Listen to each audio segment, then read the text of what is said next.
Hi, folks. Welcome to Monday's edition of the I Write Radio podcast stroke videocast. Jimmy Hutton's out driving the streets of Edinburgh, looking for looking for a fare.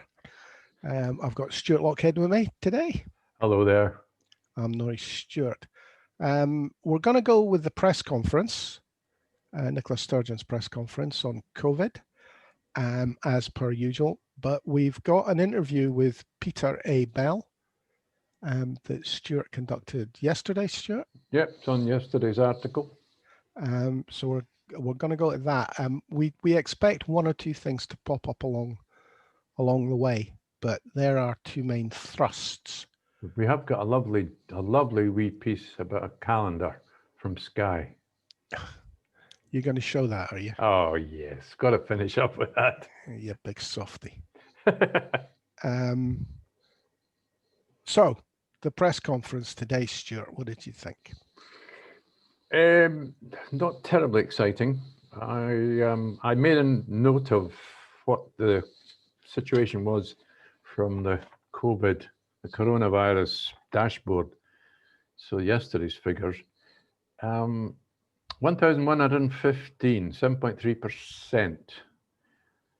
Well, that was up today. That was up at 9% of people tested.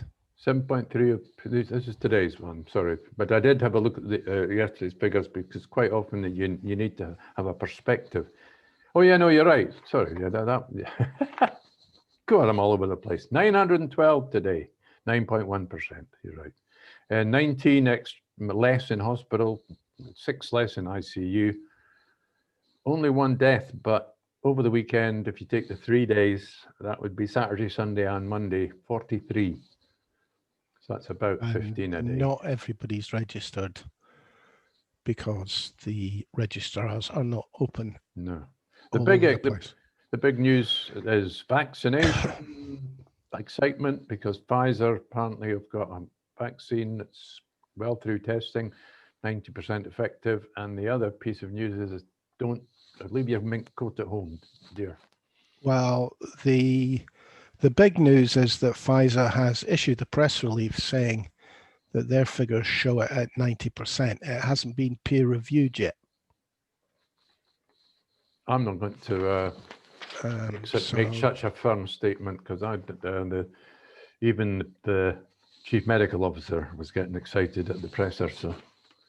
Well, yeah, but I mean, I think what they're doing is saying that they're going to trust Pfizer's figures until they hear differently. Now, the other news that everybody is waiting for is, will my area restrictions change? Are we going to get up or down a level? Not very likely. The First Minister was fairly clear. She dampened most people's ideas that there would be any reductions. She wasn't so strong on saying that Fife wouldn't go up a level into 3, but she didn't say that it would. And we won't know until 2:20 tomorrow afternoon because she's going to announce it in Holyrood so that's a couple of hours later than usual before we find out. The outstanding thing for me today at the press conference was the number of people that asked the same question in a different way that she said right at the beginning she wasn't going to answer. We haven't made decisions on this yet. We don't know who's going up or down the tiers, and we won't be making the decision till tomorrow. Q journalist, could you just make an exception for me and tell me what tomorrow's decision is going to be, First Minister? Oh no, I can't do that. Oh, I'm shocked. Why can't you make an exception for me? I won't tell anybody. I'm a journalist. I mean, 50% of the questions were, what about Fife? Well, we'll be making that decision tomorrow. What about Edinburgh? Well, we'll be making that decision tomorrow. But just make an exception for me. Headline tomorrow. Sturgeon crumbles and makes decision on telly. So she mistreats Parliament and should resign. Ain't going to happen. So, as I say, I'm sure that a lot of our viewers and listeners are keen to find out if their area will be changing level, but you'll have to wait till 20 or 2:30 tomorrow afternoon. The Times, being the paper of record, apparently, asked a great question. Was that the one about Biden? Yes. Should the 77-year-old Joe Biden be put into isolation for the next 4 years so he doesn't catch COVID? Was basically what the question was. That wasn't how it was phrased, obviously. But what was he said? Our older generation who have already got one foot in the grave should be hung out to dry while the young folk enjoy themselves. And allowed the First Minister to come back with, well, it's a fallacy to say that young people don't get seriously ill with it. And in particular, I can reference somebody you might know, a BBC journalist who has got a very sad story about a BBC journalist who's got long COVID. How's about that then? Well, I mean, it's not sounding quite so silly. They're learning to couch their ridiculous questions in serious language. But I mean, I don't know how she keeps the heat. You know, I mean, one day she has to turn around and go, "Are you stupid? I have answered this question 28 times." She did answer one question today, which I wish I could remember what it was, but I thought, wait a minute, you're a politician. Oh, I think it was a behavioral science question. It was about how people would behave, as if she was a scientist.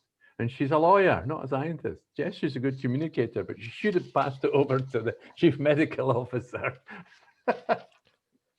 Do you think all journalists are idiots and should get given COVID? Well, under the circumstances, I cannot help but think it would be a positive move. What about the one who said, well, I'm actually, I know some people, actually, they're friends of mine who won't take the vaccination until it's been proved. Well, fine. We'll take them around the COVID ward at the Royal and see how they get on with that.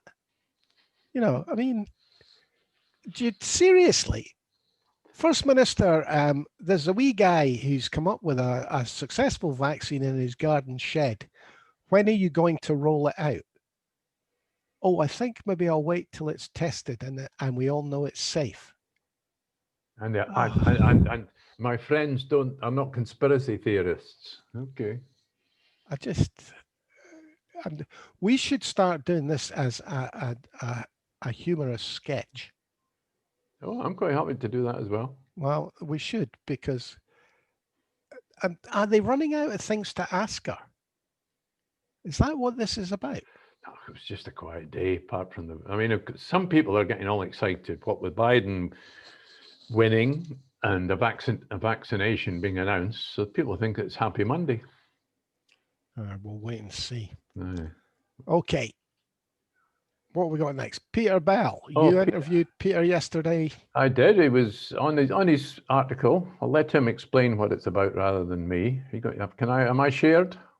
Yes, I just go ahead and put it up for the people. People's sound. There we go. And here it's self-explanatory. Here we go. Welcome to the IRAT Radio Show. My name's Stuart Lockhead. My guest today is Peter A. Bell. Welcome, Peter. Hi, Stuart. Hi, everybody. We'll just have a wee chat about today's article. You're a frequent blogger.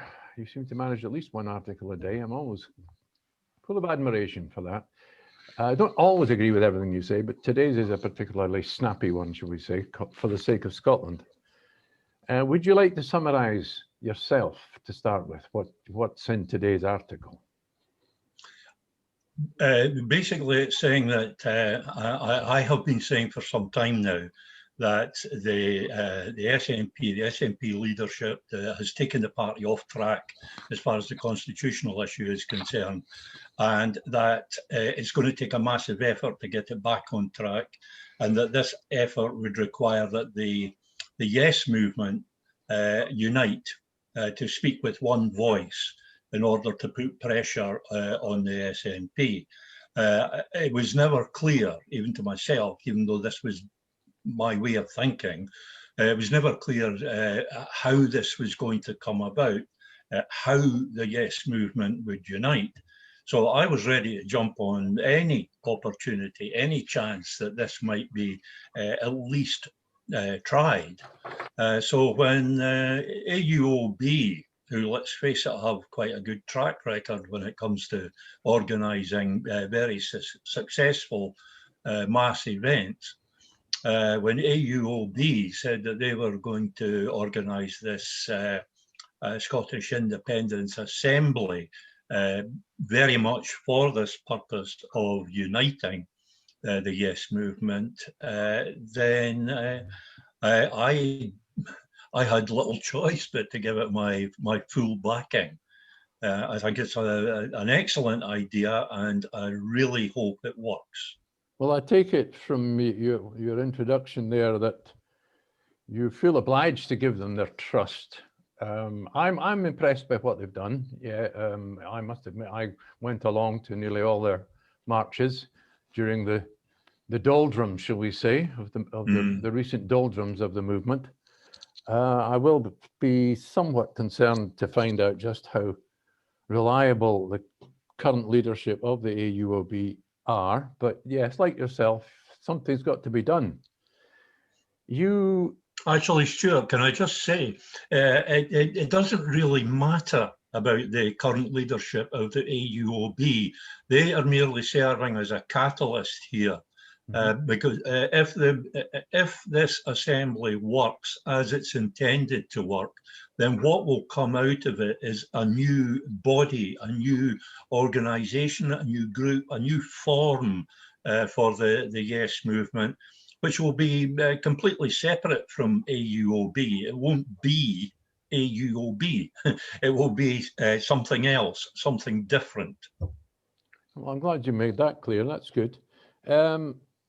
We do face, of course, you've made clear in this article, we do face the danger of, if we don't act between now and well, let's assume we're taking the May 2021 holiday election as a deadline, and we need to be thinking about running backwards from that as some sort of timetable.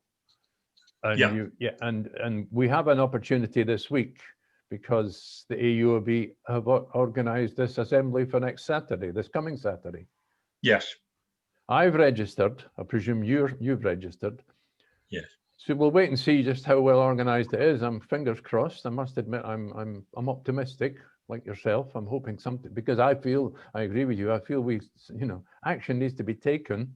We only have the SNP as a party that can realise our current dilemma. You focus entirely on dissolving the union, and would you like to explain in a few words why? Well, that is the one point on which we can all come together. It's the one point on which we must all agree. You cannot be an independence supporter without also agreeing with the proposition that the union must be dissolved. The two things go absolutely together. One of the problems that we had in the 2014 campaign was that the way the campaign was framed made independence a contentious issue. It was all about, do you want independence? How do we make a case for independence? I believe it's essential that we turn that around and force the British state to make the case for the union. And we should be quite explicit that that's what we're about. We're not asking for independence. We're not seeking independence. We're not trying to win independence. We're taking our independence. And if unionists want to stop us taking our independence, then it's up to them to make a case for us remaining part of the union. That's a very good way to put it. The word risk, of course, is a key word underpinning what you've just said. Is moving the idea of the risky thing to do is to stay with the union rather than the risky thing to do to take the step for independence. Yes, very much so. We're also faced, of course, at the moment With an unknown future, and if you're going to offer people, say, a referendum on independence, it's going to have to be a binary question. You can't come up with a list of, well, I want a left-wing policy built into the question, or a right-wing policy. I mean, Nori and I discussed this briefly today, which you won't yet have seen. It's only just been published. A democratic mandate for a Section 30 order is a matter for 2021. We'll see whether or not the Scottish National Party get a majority then, you've said. It is, you've said, made it very clear. Sorry. You're not very keen on list parties. Well, definitely not. No, those weren't my words you were quoting, by the way. They were Alistair Jack's words. Sorry, this was something he said in November last year, when he made the stipulation that he's not entitled to make this stipulation, obviously, but he made the stipulation that it would only be considered a mandate for a referendum if it was the SNP that had the majority, that other parties don't count. Now, it's important that we recognise that that is the way the British political system works. They will simply discount anything other than the SNP. Only the winners win in the British system. Unless we put all our power, all the strength of the Yes movement behind the SNP, it won't be effective, or it won't be as effective. And quite honestly, if we don't make it as effective as we possibly can, then we're taking a chance that we really don't need to take, because there is no need for these list parties. They don't serve any purpose. Well, fair they enough. Serve no purpose at all. Let's not get too drilled into that argument at the moment. Can we just sum up what is your message to the wider Yes movement today with this assembly coming up next Saturday? Seize the opportunity. Seize this opportunity to bring the Yes movement together in order that the Yes movement can speak with one voice, speak to the SNP with one voice. Forget Westminster. It's not Westminster that we need to be talking to right now. Right now, with the SNP conference coming up, it's the SNP that we need to be talking to, because what matters after 2021, after the election, is the Scottish government. Remember, I'm not talking about giving power to the SNP. I'm talking about giving power to the Scottish government. And we have to give the power to the Scottish government, the mandate to the Scottish government, because only the Scottish government can act. But first of all, we've got to make sure they're going to act. And that means we have to force on them. And I mean force on them. They've made it obvious that it was going to have to be forced on them. We have to force them to accept and adopt a manifesto for independence. This vague, wishy-washy thing that they've got masquerading as a conference at the moment, that won't wash. That won't wash at all. Okay, and your answer to your equivalent of get Brexit done would be what 3 words? Get independence done. Dissolve the union, I think, is what you should be saying. Well, yeah, they come to the same thing. This is my point. You can't have one without the other. I recall some time ago the First Minister, Nicola Sturgeon, at a Women for Independence meeting, openly mocking the dissolve the union hashtag. If it was as simple as that, yeah. Obviously not understanding the implications of that phrase, dissolve the union. That is the one thing that we can all agree on. You'll never get the whole Yes movement, the whole independence movement to agree on one definition of independence. I agree with you there, Peter. I think it'd be easier to herd cats and get them all to agree on the same easier policy. to herd drunk cats. Oh, drunk cats. Thank you very much, Peter Bell. And thanks you to everybody for paying attention. Thanks, Peter. Thanks, Stuart. So there we go. Interesting. He kept to the point, more or less, didn't he? Yeah, he did well. Yeah, no, but Peter's good. His ideas can be quite difficult to get across. I mean, it sounds simple, you know, let's all have one aim and go for that aim. I don't think anybody in the Yes movement would disagree with that. It's identifying the aim that we could all agree well, on. I think he's right. I mean, the one thing we do all agree about is independence. I Well, think okay, like, let me rephrase that. One thing we should all agree about is independence. yeah, that's a The good problem point. is there are people scattered throughout the Yes movement who want independence qualified. Very much so. I like the passionate way he used the term wishy-washy. He got a wee bit passionate there. And I suppose the reveal was that the First Minister mocked dissolve the union. So we discovered two minor things. Does it need to mean anything? I don't know if it does. I mean, I suppose the best slogan is that a slogan that means something to whoever hears it and gets them on side. I don't suppose it has to tell you what the result of implementing the slogan means. Get Brexit done being an example that we all know. Yeah. Well, these things work, apparently. I suppose I better put a link to that article along with this with our show today, just so that otherwise people won't know what he was talking about. I can't quite see how, without threatening not to vote SNP, we pressure the SNP to have a manifesto for independence. So in a way, the list parties kind of need to exist almost. I'm on the fence about this one again with Peter, that part of me totally agrees with him, but I don't see how the practical application works. How do we leverage the SNP using the Yes movement to get them to do what the Yes movement wants is the question.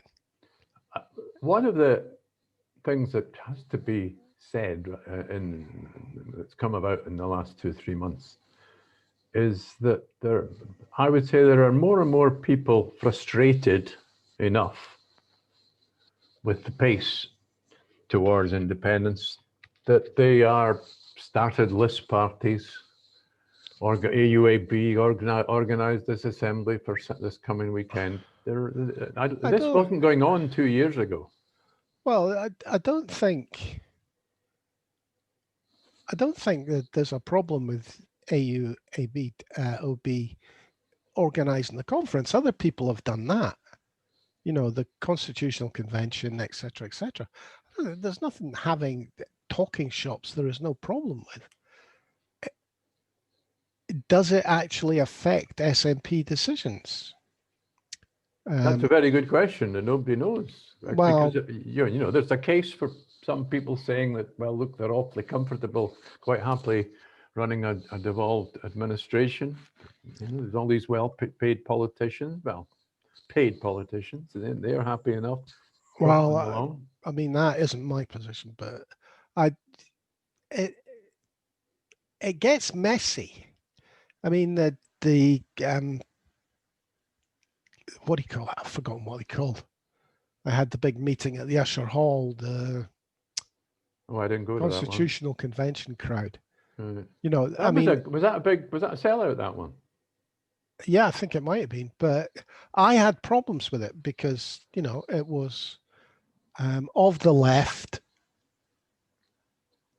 And it was Commonweal writ large. And they were expecting people to simply row in behind them It is interesting you mentioned Commonweal. I know that you're of the left, but you criticise the left these days more than in any other wing of the Well, party. I mean, it's the problem they've always had. The inability to get a message and get everybody on board. And that's my kind of problem. The Yes movement has definitely got a bit of that about it. You can have independence, but it's got to be my kind of independence. You know, you can have a government of the left as long as it agrees with what I want, which has been the bane of the Labour Party for generations. Well, can I link that topic with one story with 3 different angles today? The story has been published in the Herald by Neil Mackay. They're a writer at large. Whatever that means. He's allowed not to follow the Herald line. Doesn't he have to? He doesn't have to come into the office. He doesn't have to come into the office.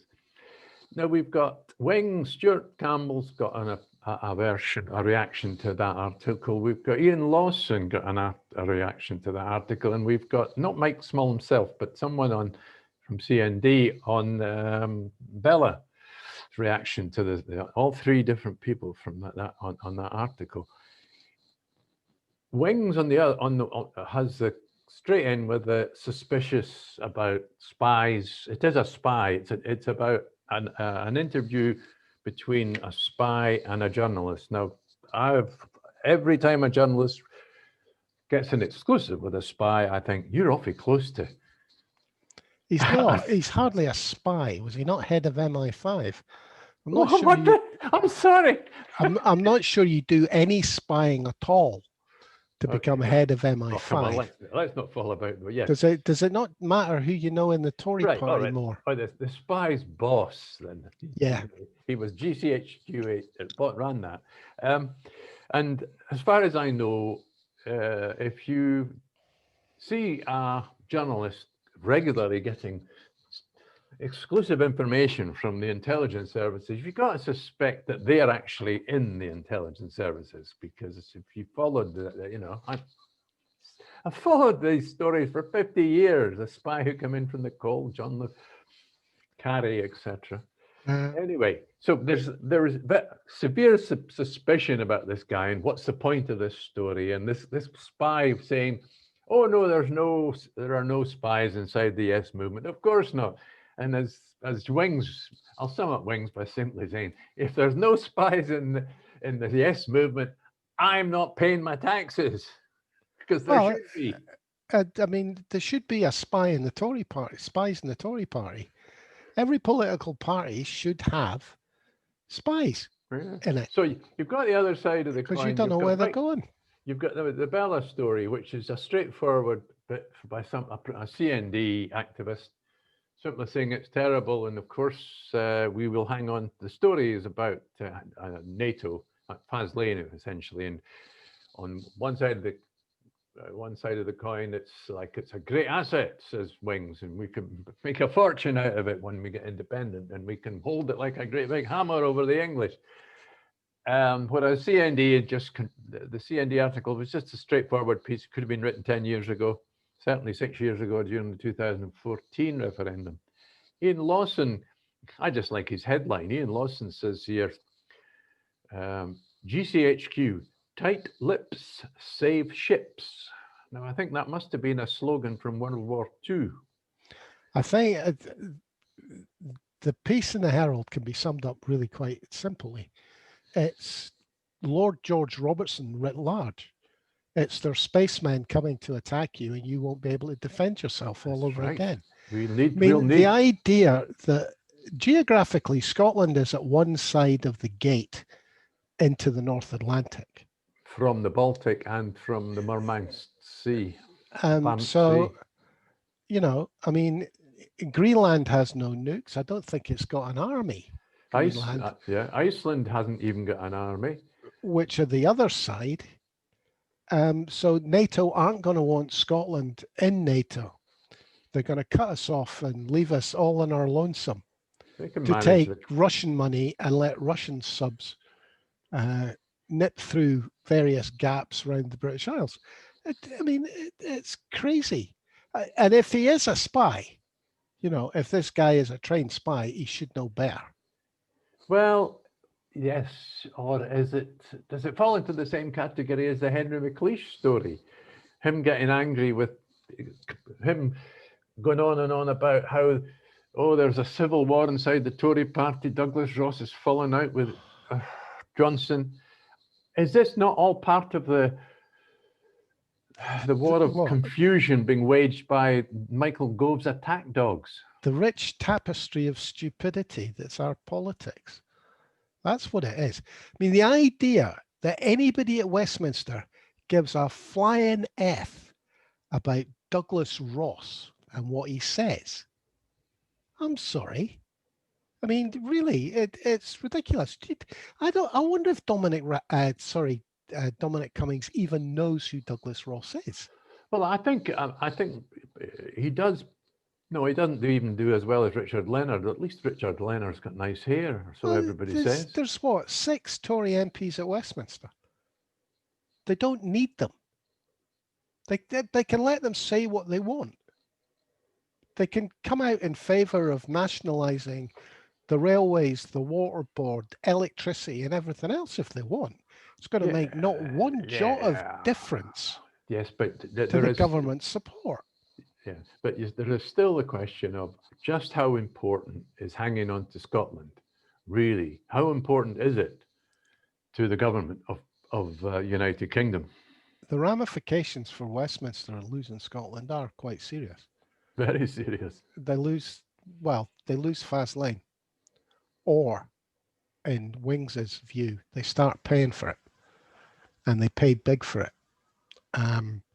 It's going to be a huge bargaining chip should we ever get our independence. They cease to be an oil nation. They lose what, 4/5, something like that, maybe more, of their fishing grounds. Water, power. Yeah. You know, that's all gone if Scotland goes. I should actually point you to I think it's Conservative Women article today, which perhaps I should have summarized. Maybe do that for tomorrow. It's the opposite point of view. It's the classic, oh, get rid of the Scots. They're costing us a fortune. They whinge like mad and all the rest of it. Great. That's exactly what we want. You pile it on, Conservative Women. You pile it on, because when we're gone and you need men to fight a war, it'll be your men they send, not ours. There you go. Your sons that go out in some foreign field that you can visit on your holidays. No, fine. More power to their bepearled elbows. The pearls. Yes. Do you remember Maggie Thatcher used to regularly wear pearls around her neck? I've got a memory that a certain, I can't remember her name, Liberal Democrat leader that lasted 5 minutes. I'm sure I saw her clutching her pearls at one point. Shrimpton. No, not Shrimpton. No. The one that's just been bumped for Davy. Yeah. I forget her name. God, how quickly does she become irrelevant? Yes. Anything else then? I think we should finish up with that lovely, joyous little clip about a little girl in Skye who's made a calendar. You need to go south and see your grandchildren. I'll let you play it under protest. No, you're no fine. You want to see it yourself. No, I don't. Yes, you do. No, I don't. I can't find it now. Good. I'll see if I can find it. Small child used to punt a calendar. Right. Are we showing yet, or do I need to press another button? You need to press the share screen button, Stuart. Okay, share screen button. Back down. Make sure the sound's on. Make sure the sound. I'm pressing all the wrong buttons here. I'll just check that you're still allowed to. Yeah, you're still allowed to. Anytime soon, Stuart. I mean, if the folk aren't waiting or anything. Share screen, share computer sound, and here she is. And enjoy this. Hello, my name's Eloise and I made a new independence calendar for 2021 and I took all of the pictures myself. Here's the camera. I would really love if you could buy one of my calendars. Even better, you could buy 2 of them and then one to someone else. Scotland is my country. It belongs to me. I'm going to look after it. Bye. Thanks for watching. Stop share. That's the button for me now, isn't it? Yeah. There you go. That poor lassie being exploited by some adult to flog calendars. Shocking. Absolutely shocking. I think she did take the pictures. I don't think she sat there holding the camera telling fibs. Well, no, I'm not calling her a liar. I'm just saying that in another country we would be screaming about child workers being exploited. I think she'll do well with that advert. I think she'll sell a lot of calendars. Yes, I think she will. A Merry Christmas to her anyway. Yes. I think we'll call it a day at that. The tears are rolling down my cheeks. Thanks for being on, Stuart. Okay. Thank you, Peter A. Bell, for giving us the interview. And thank you, folks, for watching and listening. We'll catch up with you tomorrow. Cheerio. There's a First Minister's statement tomorrow. Not till 2:20 in the afternoon, so we won't have news of that. So we'll probably miss out on that. Although I've no doubt there'll be plenty of ideas for her trailed before she makes the decisions. Cheers for now, folks.